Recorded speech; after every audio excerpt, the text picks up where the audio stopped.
Si je fais le compte, ça fait 20 ans que j'enseigne dans les universités américaines, à Chicago et maintenant à New York, mais je n'ai jamais quitté cette université Cheikh Anta Diop qui est la mienne. Et cela grâce précisément à ceux qui ont été, pour la plupart, tous finalement, mes étudiants, et qui sont aujourd'hui mes collègues et mes amis. Je ne crois pas avoir manqué un seul événement intellectuel important de notre pays pendant les 20 années où je n'ai pas été présent physiquement à l'université Cheikh Anta Diop de Dakar. Et la mission qui m'a été confiée quand j'ai commencé mon premier cours en 1982, d'enseignant ici à l'université Cheikh Anta Diop de Dakar, je l'ai toujours poursuivi également, puisqu'il y a encore simplement 3 mois, j'étais dans un jury de thèse où nous avons à nouveau adoubé un nouveau collègue en philosophie.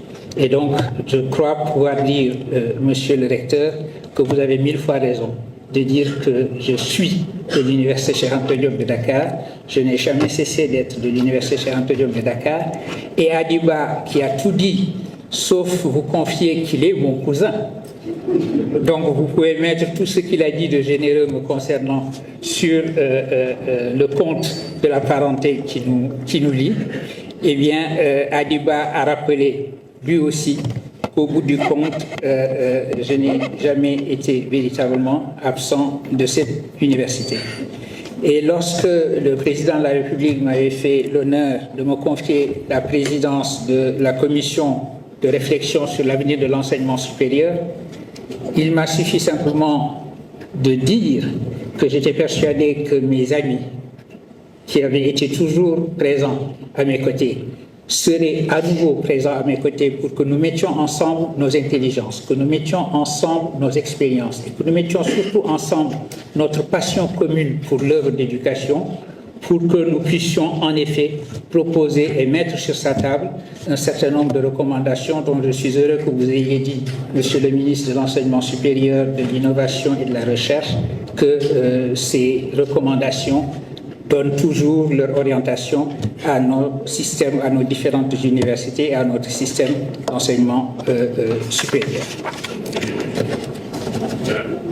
Monsieur le ministre, monsieur le recteur, monsieur le doyen de la FASTEF, un moment comme celui qui nous réunit, la célébration du 60e anniversaire d'une institution aussi prestigieuse que l'École normale supérieure, devenue la Faculté des sciences et technologies de l'éducation et de la formation, m'a semblé propice pour poser la question que vous propose le titre que j'ai choisi pour cette conférence, « Éduquer au monde qui vient ». Éduquer à l'avenir. Bien sûr, un avenir, un anniversaire, invite à se retourner sur le chemin qui a été parcouru. Celui de la FASTEF manifeste avec éclat l'engagement, la passion d'enseigner, le talent des générations de formateurs qui ont donné à notre pays ceux et celles qui l'ont servi en éduquant sa jeunesse. Et un anniversaire, c'est aussi, et c'est surtout, l'occasion de regarder loin devant et de se demander ce que le monde qui vient commande de faire aujourd'hui. C'est à la réflexion sur cette question que j'ai voulu consacrer cette leçon inaugurale que vous m'avez fait l'honneur, monsieur le doyen Moustapha Sokhna, de me confier. Dans le climat intellectuel qui est le nôtre, la première exigence que rencontre une telle réflexion est celle d'une décolonisation. Ainsi, dans les termes du penseur kényan, Ngugi wa Thiong'o, la tâche d'éducation qui nous incombe aujourd'hui est d'abord et avant tout celle d'une décolonisation de l'esprit. Son ouvrage « Decolonizing the Mind », on le sait, est un des grands classiques de la littérature dite décoloniale. Sur ce point, on peut faire cette réflexion que l'éducation en général, que ce soit en Suède, en Chine, en Afrique du Sud ou en Argentine, est synonyme de décolonisation de l'esprit.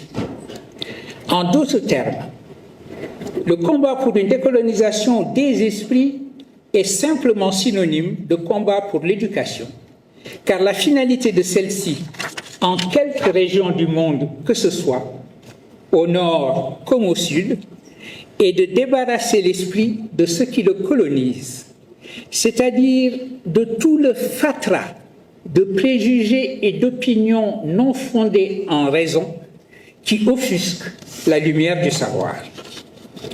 Mais on sait bien que l'on a affaire aussi à un mot d'ordre militant, commandant de décoloniser les disciplines, l'histoire, les sciences sociales en général, les humanités, la philosophie.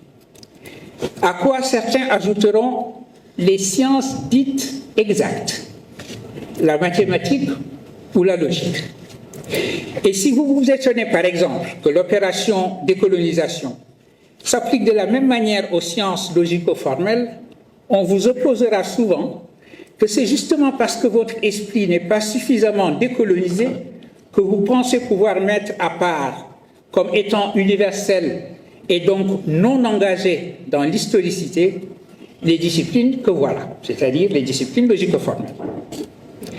Il ne faut bien entendu pas nier les liens qui tiennent ensemble dans une même configuration épistémologique les sciences dites exactes et celles sociales ou humaines. Mais faut-il pour autant ignorer qu'en matière de savoir et donc d'éducation, l'universel existe bel et bien, même s'il s'agit bien entendu d'un universel que je dirais non impérial, qu'il faut donc penser et définir d'une manière que l'on pourra dire postcoloniale. Il faut donc interroger le mot d'ordre de décoloniser les savoirs en demandant quel sens lui donner et à quoi ressemble un curriculum qui serait un curriculum décolonisé. Car il est facile de dénoncer un canon pédagogique, comme étant occidental et colonial. Il est bien plus difficile de proposer celui qui doit le remplacer, celui auquel il faut éduquer et former pour demain. Et pour prendre la mesure du problème, il est utile de faire un détour par le contexte dans lequel l'exigence de décoloniser les disciplines s'est proclamée avec la plus grande virulence. Je veux parler de l'espace académique sud-africain, où la revendication d'une décolonisation des savoirs et de leur enseignement dans les universités s'est identifiée à ce qui s'est proclamé le fall movement ou fallisme. Je rappelle que le fall movement est un mouvement né sur le campus de l'Université de Cape Town en 2015, un mouvement de protestation de la communauté universitaire dans son ensemble, surtout des étudiants, contre la présence dans leur espace d'une statue de Cecil Rhodes, qui fut, comme vous le savez, le premier ministre de la colonie du Cap à la fin du XIXe siècle, et qui a donné son nom à ce qui fut la Rhodésie avant de devenir indépendant et de s'appeler le Zimbabwe. Et donc, le mouvement est d'abord né comme une protestation contre ce symbole du colonialisme qui était la statue de Cecil Rhodes. Ce mouvement Rhodes Must Fall, Cecil Rhodes Must Fall, ou fallisme, ce mouvement s'est pour ainsi dire ensuite mondialisé. Et il a pris le sens d'une revendication académique. Et c'est la raison pour laquelle j'en parle ici. Celle de voir déboulonner les Cecil Rhodes épistémiques qui trônent au sein des curricula, différents curricula des universités du Sud en général, d'Afrique en particulier. Achille Mbembe, qui a vécu de près ce mouvement, le fallisme, et qui a également consacré 2 essais à la décolonisation des savoirs, écrit à propos de ce qu'il appelle nos institutions d'enseignement supérieur, je le cite, que ces institutions sont occidentalisées dans le sens où elles sont des instantiations locales d'un modèle académique dominant basé sur un canon épistémique eurocentrique. Un canon eurocentrique est un canon qui attribue la vérité uniquement au monde occidental de production du savoir. C'est un canon qui ne tient pas compte des autres traditions épistémiques. Fin de la citation d'Achille Mbembe. On pourrait ajouter à ce propos que non seulement il n'en tient pas compte, mais qu'il provoque aussi leur destruction, la destruction de ces autres traditions épistémiques. La pensée dite décoloniale parle ainsi beaucoup d'épistémicide. Je ne crois pas qu'il faille dramatiser avec un mot comme celui-là, mais comme il a cours maintenant, employons-le. En considérant les modes dits occidentaux de savoir comme des machines à éradiquer les épistémés du Sud global. Qu'en est-il donc des savoirs qui sont censés être menacés et de la place qui doit être la leur dans l'éducation et de la formation pour demain? Pour répondre à cette question, je ferai la remarque que ce qu'il s'agit de dénoncer plus largement lorsqu'on accuse le canon d'être eurocentrique, c'est toute une posture ethnologique qui repose sur le double postulat que, premièrement, les nations colonisatrices ont atteint la pleine compréhension d'elles-mêmes en tant que norme de ce que signifie être humain, et deuxièmement, et en conséquence, qu'elles sont tout naturellement fondées à envoyer des anthropologues évaluer les traits et les pratiques culturelles des sociétés autres, à les traduire dans les langues impériales, selon les termes de celles-ci, et à comprendre ainsi ces autres mieux qu'ils ne se comprennent eux-mêmes. Par ailleurs, il ne s'agit pas seulement de compréhension objective, mais de la mise en œuvre aussi d'une relation de pouvoir qui est inscrite dans l'acte même de connaître. La constitution d'une bibliothèque coloniale, pour prendre l'expression de Valentin Mudimbe, est ainsi aussi, dans bien des cas, la négation de ce dont elle prétend rendre raison. Les cosmologies et les épistémologies des sociétés non européennes, et en particulier les œuvres d'art qu'elles ont produites, et dont on peut dire qu'elles constituent le langage visuel de leur philosophie. Vous savez que lorsque Felwine Sarr et Bénédicte Savoy se sont vus confier la mission de réfléchir à la restitution des objets d'art africains, ces deux amis m'ont fait l'amitié de me consulter et de consulter l'ouvrage que j'avais consacré au président Senghor sous le titre « L'art africain comme philosophie ». L'idée qui est au cœur de leur démarche est que les arts ne sont pas simplement pure décoration, mais que les arts plastiques africains, l'art plastique africain est également le langage, la traduction visuelle, la traduction plastique de philosophie, et que par conséquent leur destruction ou leur départ du continent était véritablement un exode philosophique sur ce plan. En ce sens, la science de l'anthropologie est la manifestation même de ce que maints philosophes latino-américains, qui sont en général des philosophes de la décolonialité, appellent la colonialité épistémique. Est-ce à dire alors que dans les savoirs à enseigner pour demain, il faut éliminer la bibliothèque coloniale? Ce serait oublier qu'on ne brûle pas les bibliothèques et on n'abandonne pas les bibliothèques.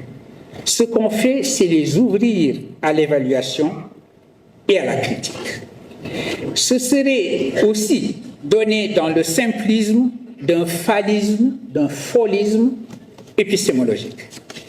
Il faut en effet insister sur la complexité de la tâche de décolonisation de la connaissance qui interdit une approche de la question qui serait basée sur le principe du « must fall ».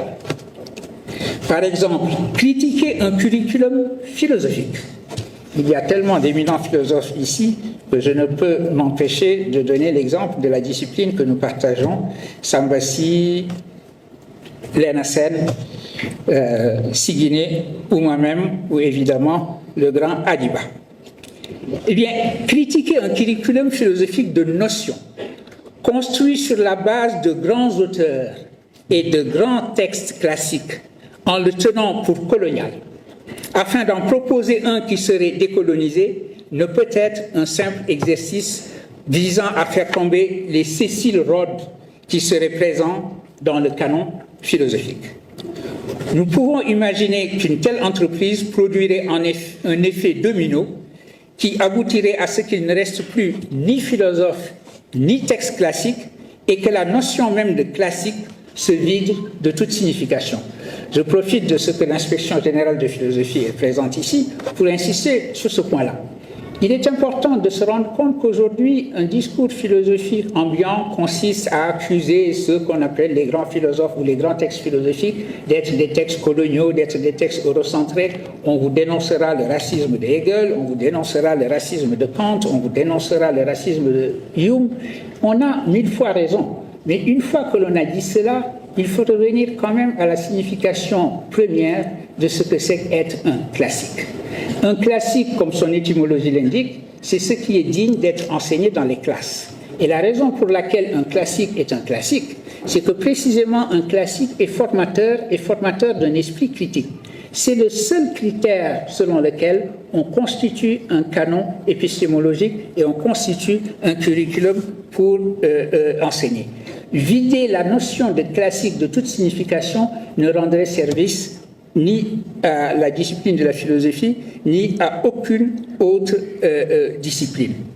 Prenons un exemple de ce que pourrait être un canon philosophique qui serait notre programme de philosophie. Eh bien, si c'est un programme de notions, la manière de le décoloniser, ce canon, sera de faire en sorte de pluraliser les voix qui s'expriment autour de ces notions.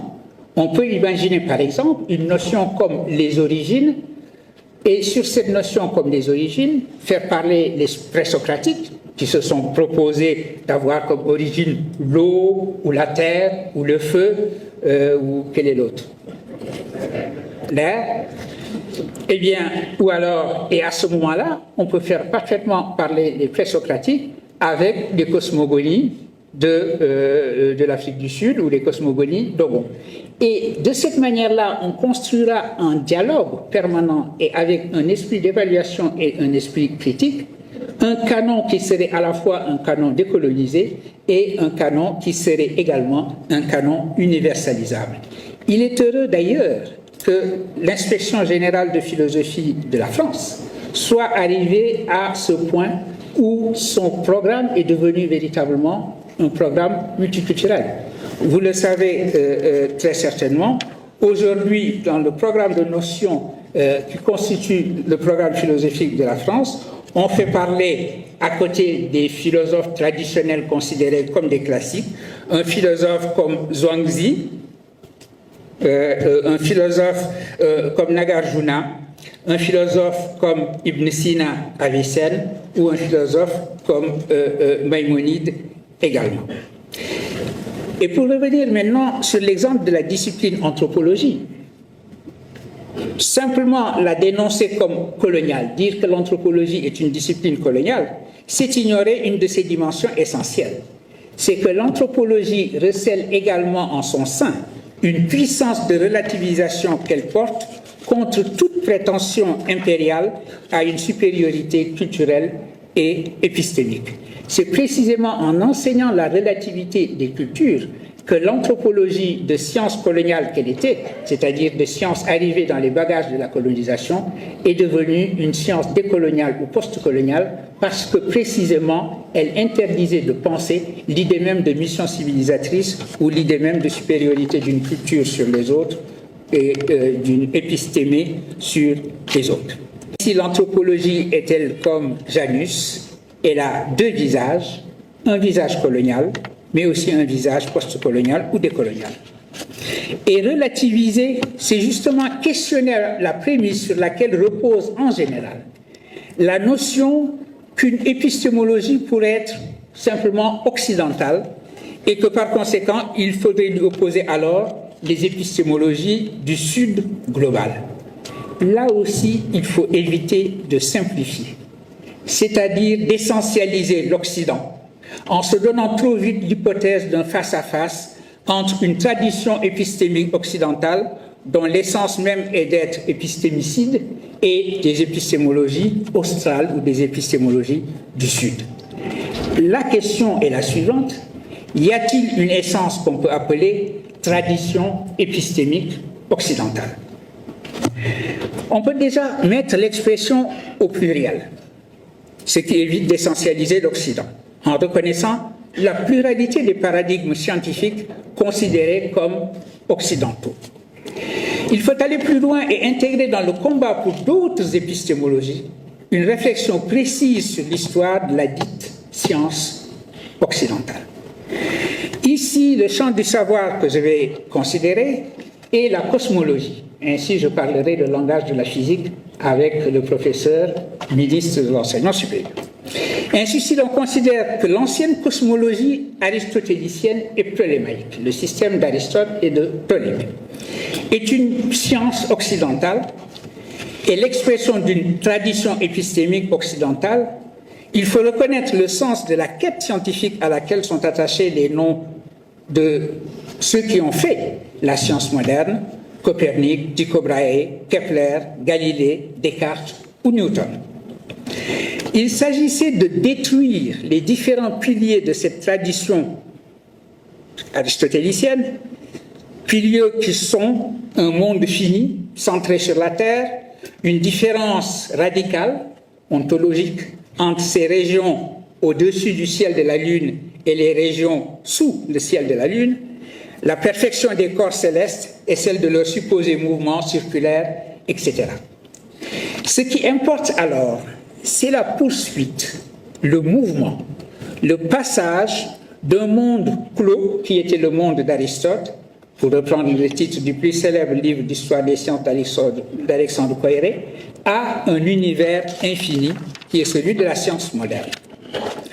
Je prends ici l'exemple très précis de l'astronome Kepler, travaillant avec les résultats des observations de Tycho Brahe, décrivant les différentes positions de la planète Mars. Voilà donc un astronome armé des lunettes les plus puissantes qui observe le ciel et qui décrit les différentes positions de la planète Mars. Il ne fait que décrire. Ensuite vient Kepler qui va utiliser les tables astronomiques établies par Tycho Brahe. Ces positions, comme l'a soigneusement noté l'astronome danois d'abord, semblaient indiquer que la trajectoire de la planète Mars était une ellipse. Mais on ne pouvait pas affirmer une telle conclusion parce que l'idée était que les planètes ne pouvaient se mouvoir qu'en cercle. Il fallait que la trajectoire des planètes célestes soit des trajectoires circulaires. Et dès lors qu'un astronome, avec ses observations, établissait des points qui, lorsqu'ils étaient reliés, formaient une ellipse, on avait le sentiment que quelque chose n'allait pas. Et la décision scientifique qui a été prise par Kepler a été de se demander, mais pourquoi pas une ellipse? Et c'est ce pourquoi pas qui l'a conduit à rompre avec la pensée traditionnelle sur le mouvement des planètes et à établir les bases d'une cosmologie moderne non aristotélicienne. Le philosophe français Gaston Bachelard a décrit le mouvement de la recherche scientifique comme étant animé par une philosophie du pourquoi pas et une philosophie du non. Systématiquement, il faut être non aristotélicien pour avancer à partir du paradigme aristotélicien. Il faut être non cartésien pour avancer à partir du paradigme cartésien, etc. Ce qui revient à dire qu'au lieu de parler de tradition épistémique occidentale, on pourrait dire que la seule tradition pour la science est de refuser précisément d'être une tradition. Si je dis cela, je peux sentir quelques objections en disant c'est parce qu'il est vraiment occidentalisé qu'il pense de cette manière-là. Une telle affirmation manifesterait une acceptation et une intériorisation d'une conception occidentale de la science. C'est une question qu'il faut en effet poser, c'est une question cruciale, qui a des conséquences importantes sur ce que signifie décoloniser la connaissance. Ma première réponse est que la science galiléo-cartésienne, la science de Galilée et de Descartes, comme nous appelons parfois la cosmologie moderne, n'est pas simplement occidentale. Descartes, bien qu'il définisse son travail en science et en philosophie comme une refondation radicale, admet que la matrice même de sa pensée est une science qui a une origine étrangère, comme son nom l'indique, celle de l'algèbre, Quand Descartes envoie tout promener, en disant « je fais table rase de tout, je vais reconstruire l'édifice de la connaissance à partir de zéro », il admet tout de même, et il le dit dans les règles pour la direction de l'esprit, que ce qui lui a donné l'idée même de sa démarche et de son approche, c'est la science qui est véritablement constitutive de son approche philosophique. Et cette science, dit-il, est une science qui nous vient des étrangers, puisque cette science nous vient des Arabes. Ce sont les Arabes, Al-Khawarizmi en particulier, qui est véritablement le fondateur de la science algébrique. Je parle sous votre contrôle, cher Serigne Mamour Mbacké, avec qui je discute de ces questions-là. Eh bien, l'origine du nom auquel Descartes fait allusion est donc arabe, et l'algèbre serait ainsi une science orientale ou islamique, si nous insistons pour enfermer la connaissance dans des traditions distinctes. Au lieu de cela, la bonne conclusion est que le mot occidental et le mot tradition, dans l'expression tradition épistémique occidentale, doivent faire l'objet de questionnements. Ma seconde réponse est en fait une question. Le pourquoi pas ne devrait-il pas être la condition universelle de la production de connaissances dans toutes les traditions épistémiques et donc être la force même qui les maintient ouvertes et les empêche précisément de se pétrifier comme de simples traditions. Sur le plan pédagogique, qui est celui sur lequel nous nous plaçons, toute éducation ne doit-elle pas avoir pour principe qu'il faut enseigner à toujours demander pourquoi? C'est cela, être un enseignant. Apprendre aux enfants qu'il faut toujours poser la question « pourquoi ?» Mais il y a une meilleure question encore que la question « pourquoi ?» c'est la question « pourquoi pas ?» Cette question me mène au sens même du mot « éducation » et à la notion selon laquelle éduquer, c'est toujours ouvrir et décentrement. Ouverture et décentrement. Éduquer n'est pas identité épistémique. Éduquer, c'est un devenir épistémique. Mais avant de développer cela, il me faut m'arrêter sur la question suivante. Valoriser, comme je le fais, le décentrement et l'ouverture comme dimension essentielle de l'éducation, n'est-ce pas accepter que dès lors qu'une cosmologie n'est pas celle de la science moderne, qu'on l'appelle ou non occidentale, n'a aucune validité et doit simplement disparaître? On pourrait me dire que je suis en train de justifier tous les épistémicides possibles et imaginables. Faut-il accepter donc l'épistémicide et se résigner à voir disparaître, avec les visions du monde qui les ont portées, les connaissances qui ont été produites, hors de ce que l'on considère comme la modernité scientifique? À ce compte-là, l'épistémée aristotélicienne aura, elle aussi, été victime d'épistémicide au même titre que les épistémologies du Sud global. Il faut dire alors que la validité des cosmologies demeure dans la vérité humaine qu'elles manifestent et qui perdure, cette vérité humaine, non pas contre la science moderne, ni en dépit de cette science moderne, mais dans leur sphère propre. Ce dont on peut trouver une illustration dans ce fait qu'il est important aujourd'hui, à un moment où l'humanité a certainement besoin de se rassembler autour d'un pacte mondial pour l'environnement, d'imaginer de nouvelles façons durables d'habiter ensemble notre si fragile planète Terre. Et que les traditions épistémiques qui ne reposent pas sur une séparation de l'industrie humaine d'avec la nature offrent la meilleure base philosophique pour un tel pacte. Le modèle de ce type de division est la philosophie de Descartes, telle qu'elle s'exprime dans sa fameuse déclaration selon laquelle l'homme doit se rendre comme maître et possesseur de la nature, nature dont il serait donc détaché. La transformation capitaliste de la nature en ressources naturelles disponibles pour l'exploitation traduit une telle vision. Face à la dévastation qu'elle engendre aujourd'hui, les traditions épistémiques qui inscrivent la vie et l'être humain dans la nature, au cœur de la nature, et parmi les autres êtres vivants, doivent jouer un rôle crucial pour orienter et façonner notre compréhension renouvelée de ce que signifie habiter ensemble notre planète Terre. L'inscription de l'humain dans le réseau des forces vitales qui constituent le monde est le fondement même de nombreuses cosmologies africaines, on le sait. Retrouver et revivifier leur signification aujourd'hui est alors un mouvement de décolonisation épistémique nécessaire et qui doit trouver place dans nos enseignements pour demain. Mais une telle affirmation ne saurait signifier qu'il faut opposer à la cosmologie et à l'épistémologie ouverte de la science moderne les cosmologies finies des sociétés africaines ou amérindiennes. Les Indiens d'Amérique du Sud ont en général des cosmologies que l'on peut parfaitement comparer aux nôtres. Il faut savoir penser à la fois la validité de ces cosmologies finies et la vérité universelle de celle-là, scientifique, même si elle est ouverte à la falsification, et comprendre que leur langage, que les langages de ces cosmologies portent des savoirs utiles pour demain, qu'ils ne sauraient remettre en question, cependant, le savoir que porte le langage universel de la rationalité scientifique.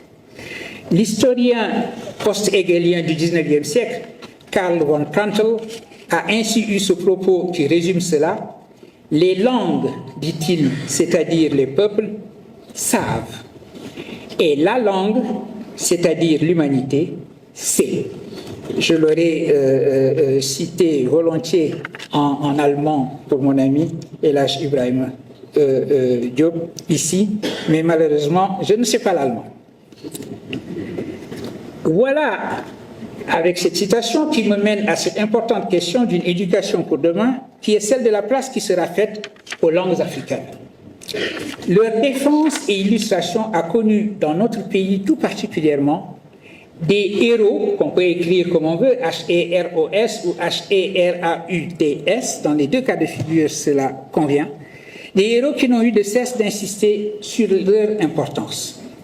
Léopold Sédar Senghor, qui a défendu le bilinguisme comme voie de l'avenir dans une conférence de 1937 ici à la Chambre de commerce de Dakar, Cheikh Anta Diop, qui a fait, on le sait, de la question des langues et des épistémologies qu'elles portent et du futur qu'elles dessinent pour notre continent, le cœur même de son combat.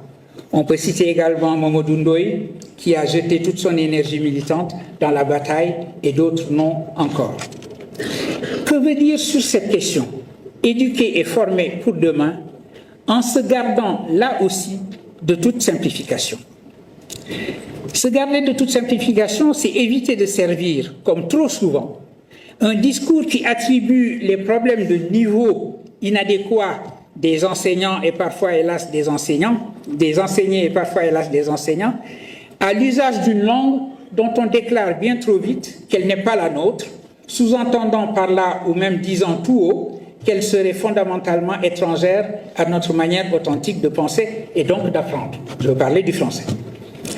Il faut construire une continuité, certainement, entre la langue des premiers apprentissages et celle de l'école, dans une politique de plurilinguisme, et ne jamais perdre de vue que savoir penser dans plus d'une langue, penser, comme j'aime à dire, de langue à langue, c'est ultimement cela même que l'on appelle l'éducation. L'éducation, ce n'est pas autre chose que la capacité de se décentrer d'une langue à une autre. Sur ce point, je cite encore le propos d'Achille Mbembe. Une université décolonisée, écrit-il, devrait placer les langues africaines au centre de son projet d'éducation et de formation. Colonialisme rime avec monolinguisme. L'université africaine de demain sera multilingue. Elle enseignera en Swahili, en isiZulu, en isiXhosa, en Shona, en Yoruba, en Hausa, en Lingala, en Gikuyu, et elle enseignera toutes ces autres langues africaines que sont devenues le français, le portugais ou l'arabe, tout en faisant place au chinois, à l'hindi, etc. Fin de la citation d'Achille Mbembe. Je souligne dans cette citation la raison pour laquelle je vous la donne, c'est pour souligner 3 points. Premier point, merci. Vous avez senti le besoin, je me trouvais de prendre quelques gorgées d'eau en m'acheminant tout doucement vers ma conclusion. Encore un peu de patience. Premier point, si le colonialisme est en effet monolingue, il ne faut pas remplacer son centrisme par un autre centrisme. Le monolinguisme colonial par un monolinguisme post-colonial, mais s'installer au contraire dans un plurilinguisme qui évoluera dans le temps. Il n'y a rien de plus absurde que de penser qu'il y a une alternative entre telle langue et nos langues nationales et que se servir celle-ci, c'est s'amputer de celle-là. Deuxième remarque, dans cette stratégie du plurilinguisme, il faudra faire toute leur place à ces langues devenues africaines qui sont l'anglais, le français, le portugais également. La romancière Elisabeth Boye Moudimbe, quand elle était encore mariée à Valentin, propose de parler de langues d'Afrique pour parler des langues qui sont nées sur le continent et de langues africaines pour parler de ces langues qui sont aussi aujourd'hui des langues devenues africaines. En général et au total, il s'agit de sortir de l'identitarisme et de comprendre la signification philosophique et éducative de la traduction, qui est ouverture et devenir. Ce que Paul Ricoeur a appelé l'hospitalité langagière, qu'il définit ainsi, le plaisir d'habiter la langue de l'autre, compensé par le plaisir de recevoir chez soi, dans sa propre demeure, la parole de l'étranger.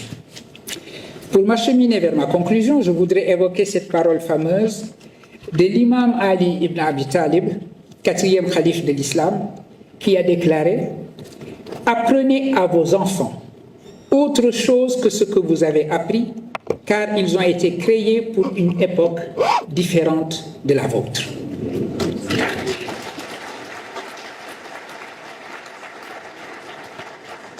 Cette parole de l'imam éclaire parfaitement la signification de l'éducation comme décentrement et ouverture, en insistant sur l'importance du fait de se donner le monde à venir lorsqu'il faut penser la transmission et de bien comprendre alors le paradoxe de l'éducation qui est de devoir enseigner ce que l'on n'a pas soi-même appris.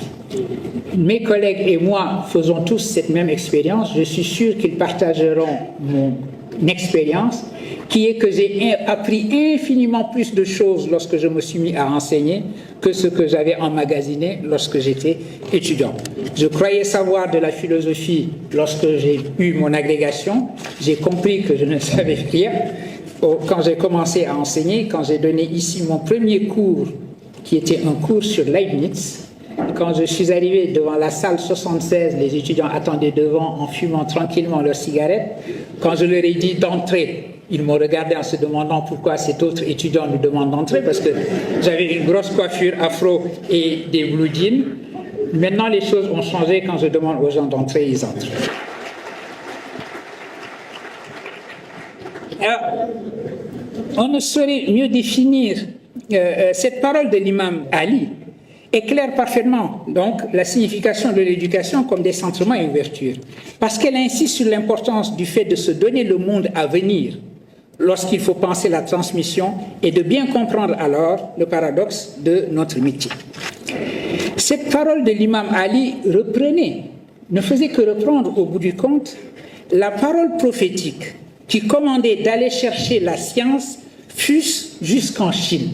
Atlubil ilm walaw fi Sin. Poursuivez la science, cherchez-la s'il faut aller jusqu'en Chine.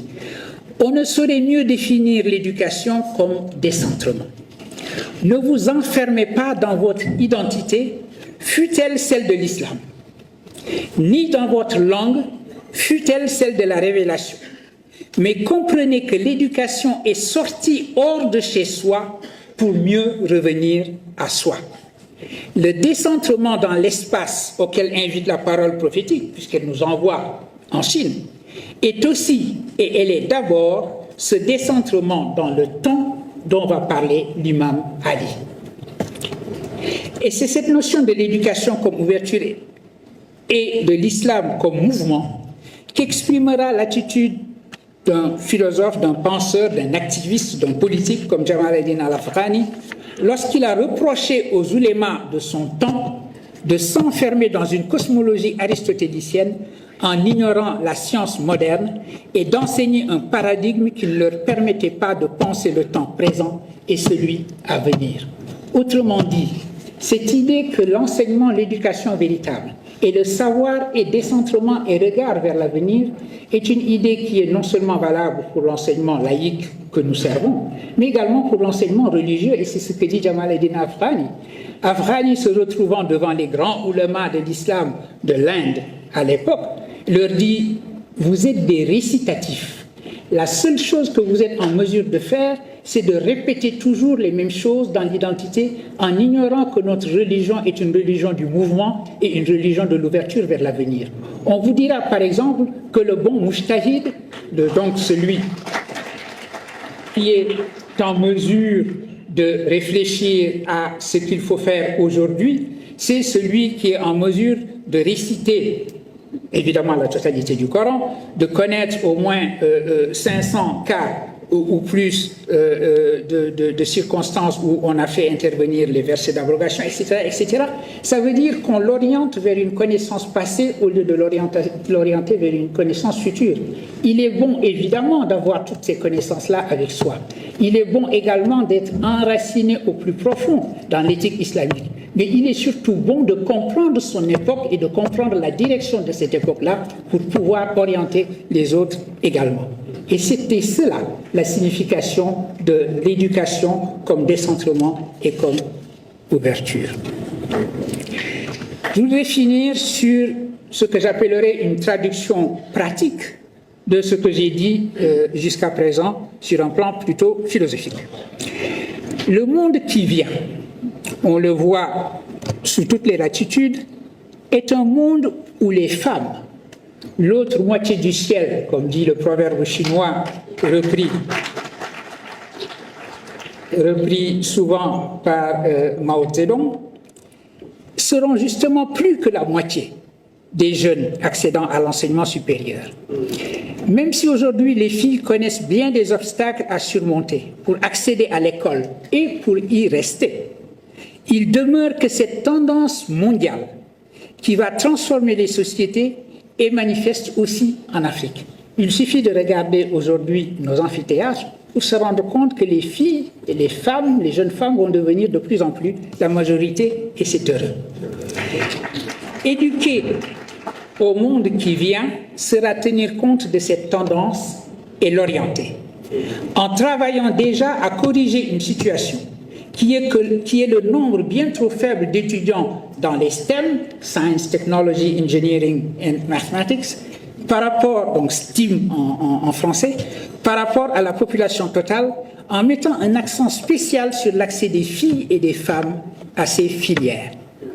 On sait que la révolution de notre temps, celle de l'intelligence artificielle, ne transforme pas seulement les sociétés en transformant la signification même du travail humain. Elle transforme également nos catégories de pensée. Il nous appartient de faire en sorte que la science africaine soit présente dans cette révolution. Nous aurons alors rempli notre mission d'enseigner à nos enfants à vivre dans le monde qui sera le leur. Merci infiniment.